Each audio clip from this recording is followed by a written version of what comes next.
प्रिय विद्यार्थियों नमस्कार। 12वीं कक्षा हिंदी विषय में हम पढ़ रहे थे काव्य भाग, और काव्य भाग में हमने आपको जूम क्लास पर पहली कविता यानी कि पहले कवि हरिवंश राय बच्चन की दोनों कविताएं आपको हमने पढ़ा दी।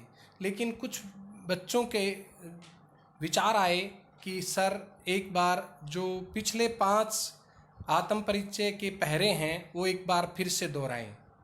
तो इसके कारण मैं प्यारे बच्चों आपको फिर से एक बार इस कविता को आपके समक्ष दोहराता हूँ, और इसके जो पहरे हैं अंतिम 5 पहरे वे फिर से एक बार आपके सामने व्याख्या के लिए रख रहा हूँ। तो प्यारे बच्चों हम काव्य भाग में इसकी काफ़ी विशेषताएं हमने आपको बता दी थी, और इसकी व्याख्या और प्रश्न उत्तर भी आपको बता दिए हैं। मैं आपको बताना चाहता हूँ कि इसके सारे प्रश्न आपको कॉपी में लिखने हैं, आपके लिए बहुत ज़रूरी है। इसके साथ में हम इस कविता को ध्यानपूर्वक पढ़ते हुए एक बार फिर से बच्चों के अनुसार हम छठे पैरे में आते हैं और छठे पैरे की व्याख्या एक बार करते हैं और उसके बाद आगे बढ़ते हैं। तो प्यारे बच्चों देखिए, इस कविता में हरिवंश राय बच्चन जी सांसारिक जो जीवन है उसको झंझट मानते हुए प्रेम से जुड़ना चाहता है, प्रेम की दुनिया में विचरण करना चाहता है। कवि प्रेम के जो मदहोशी में मस्त है वह इस संसार को प्रेम से जोड़कर देखता है। उनकी मानसिकता है, वे कहते हैं कि इस संसार में प्रेम के अलावा और कुछ भी सार्थक नहीं है, इसलिए प्रेम से जुड़ना चाहिए। कवि प्रेम की दीवानगी में अपना जीवन संपूर्ण उसके अर्पित समर्पित मानता है। तो प्यारे बच्चों एक बार देखेंगे यहाँ से, कर यतन मिटे सब सत्य किसी ने जाना, नादान वही है हाय जहाँ पर दाना। कर यतन करने से मिट जाते हैं बहुत सारे जो कार्य होते हैं, वे पूर्ण हो जाते हैं। यही सब लोगों ने जाना है, इस बात को सब लोगों ने समझा है। नादान वही है हाय जहाँ पर दाना। कवि कहता है नादान का अभिप्राय है मूर्ख लोग, दाना का अभिप्राय है वैभवता धन संपदा। यहाँ पर ये प्रश्न भी बनता है आपके लिए। तो हम बताना चाहते हैं, कवि कहता है हरिवंश राय बच्चन जी कि नादान वे लोग हैं, मूर्ख वे लोग हैं जो वैभवता के लिए धन संपदा के लिए आपस में लड़ते हैं। फिर मूढ़ ने क्या जग, फिर मूर्ख यह संसार जो इस पर भी न सीखे। फिर ये मूर्ख संसार इस पर क्यों नहीं सीखता है, क्यों नहीं जानता है, क्यों नहीं समझता है। ये संसार को पता है कि जहाँ वैभवता होती है वहाँ अक्सर मन में द्वंद्व पैदा होता है, फिर भी ये संसार इस बात से सीख नहीं लेता। मैं सीख रहा हूँ, मैं तो सीखना चाहता हूँ, सीखा हुआ ज्ञान भुलाना। मैं तो जो मैंने पहले ज्ञान प्राप्त किया था, धन वैभवता का ज्ञान प्राप्त किया था, उस ज्ञान को मैं भुलाना चाहता हूँ। मैं ऐसे ज्ञान से बिल्कुल दूर रहना चाहता हूँ। तो इसमें जो प्रश्न हैं प्यारे बच्चों वे हैं, कवि ने किसी नादान कहा है और क्यों। देखो ये बात समझनी है, कवि ने सांसारिकता की दौड़ में लगे लोगों को नादान कहा है। वे बेचारे ये नहीं समझ पाते कि संसार असत्य है, उसमें उलझना व्यर्थ है, उसमें लड़ना टकराना व्यर्थ है। यहाँ दाना से क्या आशय है, यह दाना का आशय है सांसारिक पदार्थ, सांसारिक धन दौलत, धन ऐश्वर्य। और इसके बाद तीसरा प्रश्न है, कवि ने जग को मूढ़ क्यों कहा है, इस संसार को मूर्ख क्यों माना है। कवि ने सांसारिकता की दौड़ में लगे लोगों को मूर्ख कहा है। वे अज्ञान के कारण प्रेम को छोड़कर धन वैभव का अपना जीवन गंवा रहे हैं। धन वैभवता के चक्कर में अपने पूरे सार्थक जीवन बनाने की बजाय व्यर्थ जीवन बना देते हैं। अगला प्रश्न है इसमें, कवि किस प्रकार के ज्ञान को बुलाना चाह रहा है। कवि सांसारिक विषय वासनाओं को जो लोभ लालच है, इंद्रिय वासनाएं हैं, उनके ज्ञान को बुलाना चाह रहा है। इसके बाद प्यारे बच्चों दूसरा पैरा है, इसका शिल्पगत सौंदर्य और भाव सौंदर्य आपको समझना है। मैं दूसरा और जग और कहाँ का नाता, मैं तो दूसरा यहाँ और यमक अलंकार का उदाहरण यहाँ पर है। मैं दूसरा, और तथा जग और जग दूसरा। कहाँ का नाता, आपस में कहाँ का नाता है? कोई नाता नहीं है। संसार की मानसिकता अलग है और मेरी मानसिकता बिल्कुल अलग है। मैं बना बना कर कितने जग रोज मिटाता, मैं तो पता नहीं कितने संसार बना बना कर के मिटा देता हूँ। जग जिस पृथ्वी पर, मैं बना बना कर कितने जग रोज मिटा। कैसे जग, कैसे संसार? स्वार्थ वाले, व्यर्थ के चक्कर में लगे हुए, प्रेम वाले नहीं, व्यर्थ की उलझनों में पड़े हुए ऐसे संसार को पता नहीं कितनी बार मिटा देता हूँ।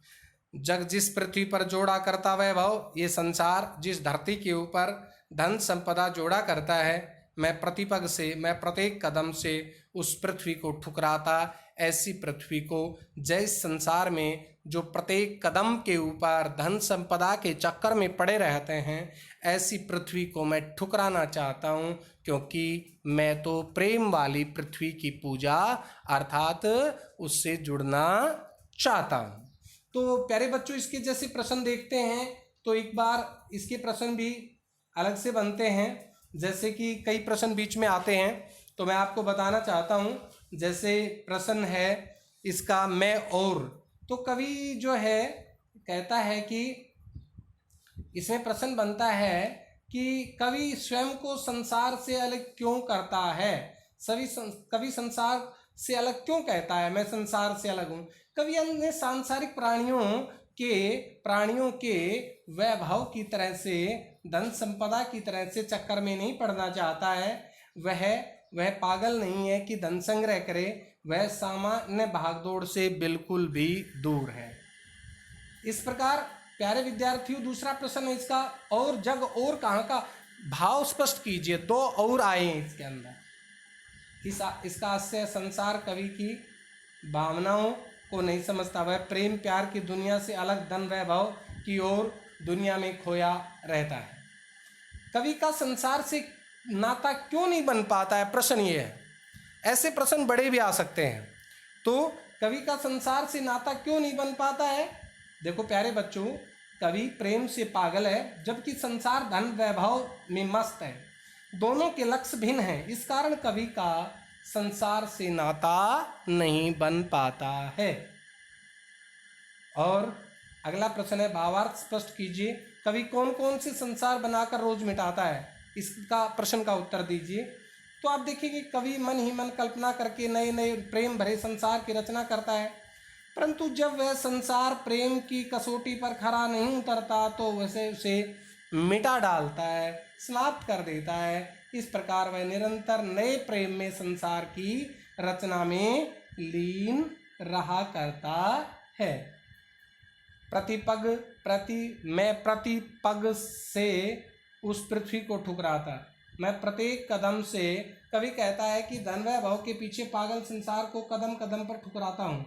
मुझे प्रेम भरा संसार चाहिए, धनी और प्रेम शून्य संसार नहीं चाहिए।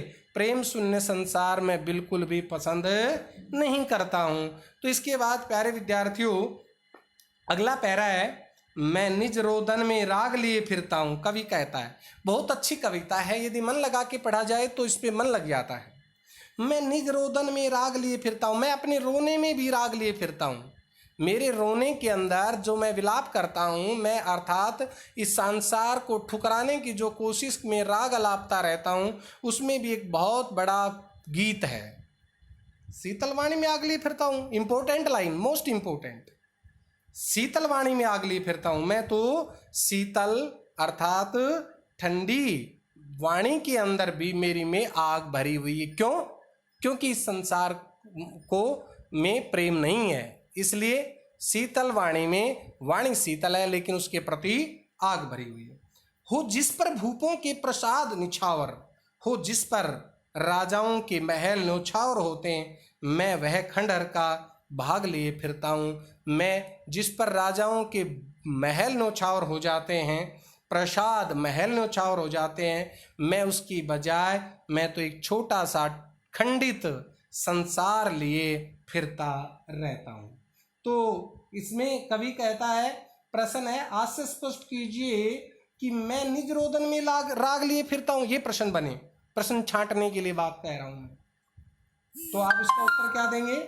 कवि के स्वर में रुदन है, निराशा है, परंतु उसके इस रुदन में प्रेम की सच्ची भावना है। आश्चर्य यह है कि उसके हृदय में वियोग की वेदना है, वियोग की वेदना भरी हुई है। यदि इसके बाद प्रश्न है, शीतलवाणी में आग होने का विरोधाभास स्पष्ट कीजिए। ये प्रश्न कई बार आता है, शीतलवाणी में आग होने का विरोधाभास स्पष्ट कीजिए। यद्यपि कवि का स्वर विरह वेदना के कारण कोमल है, मधुर है, शीतल है, किंतु उसके प्रिय को न पाने की आग भी उतनी ही प्रबल है। शीतलता और आग का यह संयोग अद्भुत बना हुआ है। अगला प्रश्न है इसमें, कवि ने खंडहर को भाग किसे कहा है? कवि ने खंडहर का भाग किसे कहा है? प्रेम का महल टूट जाने पर उसके खंडहर शेष रह गए हैं। आशय है कि कवि का प्रेम सफल न हो सका, इसलिए अब उसके हृदय में असफल प्रेम की यादें शेष रह गई हैं। कवि की मनोदशा पर टिप्पणी कीजिए। ये प्रश्न तो बार बार हर पैरे में बनता है बच्चों। कवि की मनोदशा पर टिप्पणी कीजिए, ये प्रश्न तो हर बार बन जाता है, किसी भी पैरे में बना सकते हैं। तो इसमें कवि विरह की पीड़ा से व्यथित है, दुखी है, उसके हृदय में अपने प्रिय की यादें शेष बची है, उसके मधुर गीतों में निजी प्रेम को खोने की तीव्र वेदना सोई हुई है। तो अगला प्रश्न है, शीतलवाणी में आग लिए फिरता हूँ का भाव स्पष्ट कीजिए, भाव सौंदर्य स्पष्ट कीजिए, शिल्पगत सौंदर्य स्पष्ट कीजिए।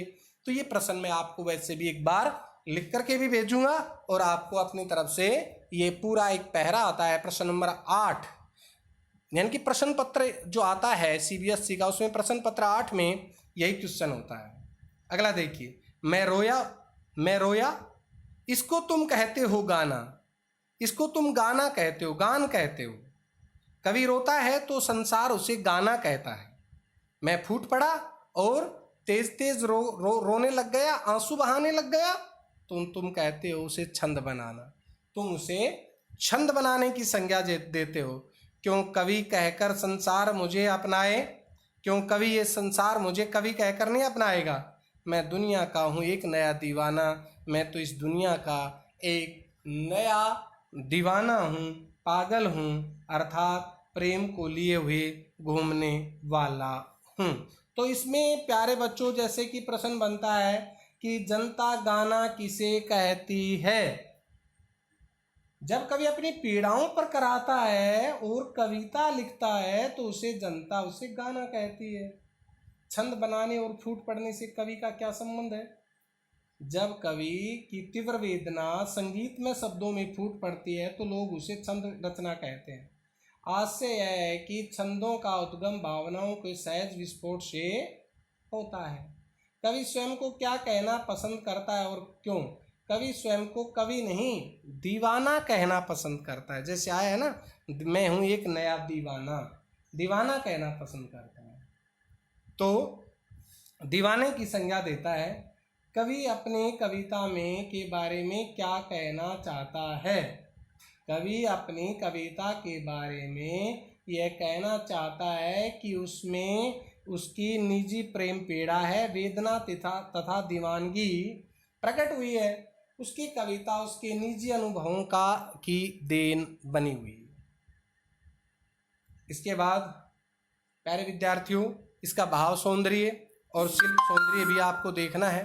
भाव सौंदर्य और शिल्प सौंदर्य का प्रश्न, जैसे भाव सौंदर्य में, जैसे भाव सौंदर्य स्पष्ट कीजिए। जैसे प्रश्न बनता है कि मैं रोया इसको तुम कहते हो गाना, ऐसे भी आ सकता है। तो इसका आंसर होगा, इसको कवि ने अत्यंत सरल शब्दों में समझा दिया है कि कवि हर गीत के पीछे उसका रुदन छिपा हुआ है, उसकी वेदना के भी गीत उपजे हैं। इसके बाद में मैं फूट पड़ा तुम कहते छंद बनाना, इसमें आप भाव स्पष्ट कीजिए। कवि ने सुंदर शब्दों में समझाया हुआ है कि छंदों का उद्गम भावनाओं के विस्फोट से होता है। जब कवि किसी भावना से उन्मादित होकर फूट पड़ता है तो वाणी स्वयं छंदमय हो जाती है। इस प्रकार से भाव सौंदर्य, शिल्प सौंदर्य, शिल्प गीत की भाषा श्रृंगार जैसे अनुरूप मस्ती, मादकता और कोमलता और मधुर लय से परिपूर्ण है। भाषा का प्रवाह निर्झर के समान अवरोध रहित है, सहज और संगीतात्मक है। इस पद्यांश में उमर ख्याम की रुबाइयों जैसी मस्ती है। मैं और तुम के संबोधन शैली के कारण काव्य में नाटकीयता का संजीवता आ जाती है। क्यों कवि कहकर अनुप्रास अलंकार का जैसे उदाहरण है, तो ये प्रश्न बनता है। इसके बाद अंतिम पैरा है प्यारे बच्चों, मैं दीवानों का वेश लिए फिरता हूँ, मैं दीवानों का, मैं मस्ती का, प्रेम भरी मस्ती का, प्रेम दीवानों की मस्ती का विचरण करने के लिए फिरता हूँ, घूमता हूँ। मैं प्रेम की दीवानगी लिए फिरता हूँ, मैं मादकता निशेष लिए फिरता हूँ। मादकता होता है नशा, मस्ती, निशेष संपूर्ण, जिसमें निशेष कोई शेष नहीं, संपूर्ण। निशेष लिए फिरता हूँ, मैं मादकता निशेष लिए फिरता हूँ। जिसको सुनकर जग झूम झुके लहराए, जिसको सुनकर ये संसार झूमे झुके लहराने लगे, मैं मस्ती का संदेश लिए फिरता हूँ। मैं ऐसी प्रेम भरी मस्ती का संदेश आपके लिए फिरता हूँ, आपके लिए ऐसा मस्ती का संदेश देना चाहता हूँ। तो प्यारे बच्चों, इसमें जैसे प्रश्न बनता है, इसके कवि की जैसे मनोदशा समझाइए इस पैरे के लिए। तो इसमें समझाएंगे कवि अपने प्रेम की दीवानगी और मस्ती में चूर है, लोग भी उसकी दीवानगी पर मुग्ध है, अतः वह किसी भी धुन में लीन हो सकता है, गा सकता है। संसार के लोग किस बात को सुनकर झूमते हैं? संसार के लोग कवि की सच्ची प्रेम वेदना को सुनकर झूमते हैं। प्रश्न रहते हैं, आज से स्पष्ट कीजिए, मैं दीवानों का वेश लिए फिरता हूं। कवि कहता है मैं प्रेम दीवानों की भांति जीवन व्यतीत कर रहा हूं, मेरे जीवन का एकमात्र ध्येय है प्रिय के प्रेम को पाना। कवि संसार का, यानी कि कवि संसार को क्या संदेश देता है?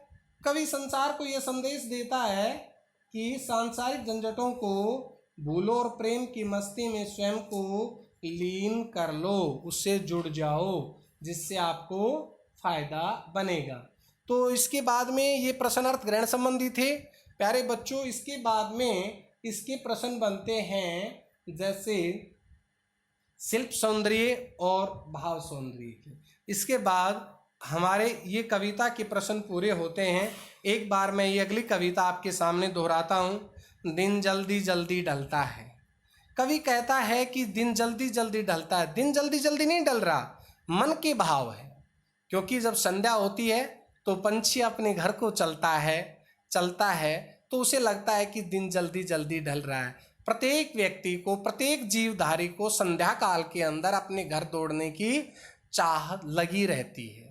उसके हृदय में स्पंदन होने लगता है कि मैं अपने बाल बच्चों में जाकर के मिलूं। तो कवि कहता है, हो जाए न पथ में रात कहीं। हे पंछी मन में सोचता है कि रास्ते में रात न हो जाए, पथ में मंजिल भी तो है दूर नहीं, मंजिल भी तो ज़्यादा दूर नहीं है, लेकिन मैं उस मंजिल को पाने के लिए तत्पर हूँ।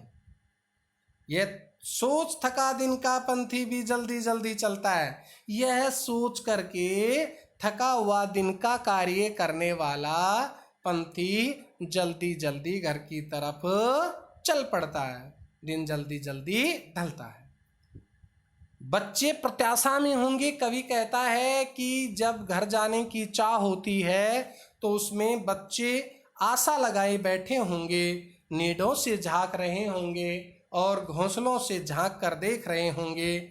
यह ध्यान परों में चिड़ियों के, जब ये ध्यान बच्चों के प्रति, ये ध्यान यानी कि बच्चे इंतजार कर रहे होंगे, घोंसलों से झांक रहे होंगे, जब ये ध्यान चिड़ियों के भरता कितनी चंचलता है, तीव्रता, शिद्दत भर देता है।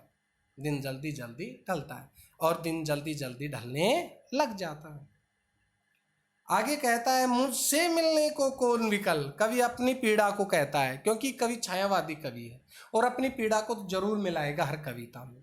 कवि कहता है मुझसे मिलने को कौन विकल। सब पंछी अपने घर को दौड़ रहे हैं, लेकिन मैं कैसे दौड़ूं? मेरे तो घर में कोई प्रिय इंतजार करने वाला नहीं है, मेरी प्रियतमा ही नहीं है।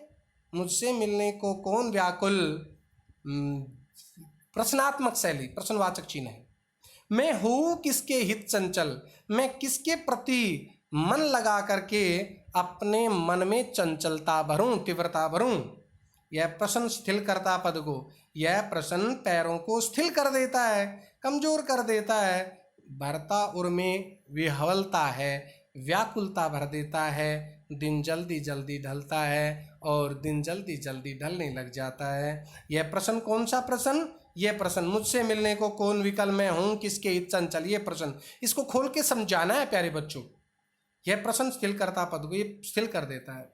भरता उर में विह्वलता है, व्याकुलता है, दिन जल्दी जल्दी ढलने लग जाता है। इस प्रकार कवि कहता है कि दिन जल्दी जल्दी ढल रहा है। तो प्यारे बच्चों, ये हमारी कविता हरिवंश राय बच्चन जी की कविता है और आपको इसको ध्यानपूर्वक पढ़ना है, समझना है और इसके सारे प्रश्न, ज़्यादा से ज़्यादा प्रश्न, इस कविता का संदेश, भाव आपको अपनी कॉपी में लिखना है। सभी बच्चे प्रश्नों को लिखेंगे। धन्यवाद, नमस्कार।